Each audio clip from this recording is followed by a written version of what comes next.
I sang by doing the picture of a hand, and it's like a posty bubble picture, and it looks arty.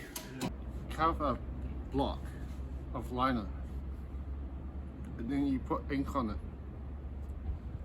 and then you put on some nice paper, and then you put it in the machine and you pump it until and then you release the thing, and then the thing comes out, the print. Take the blanket off and the paper. Oh, beautiful. Look at that. I'm doing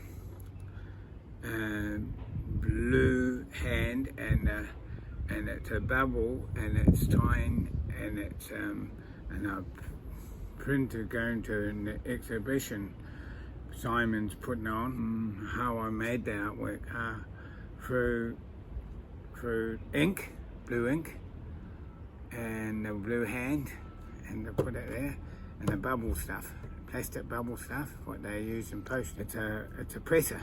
It helps to print them. And when you push it down, the thing, and then the thing comes out, the print. Yeah. Yeah. Just I'll grab it from there and put it Hello, that Tom. way. yeah. Oh, beautiful! Look at that. Hand in paint. Yes. Hand in glove. And then that, yes. And there's ivy. Yeah. Just put it off there and then just ink up a bit. It's a bit hit and miss with the string.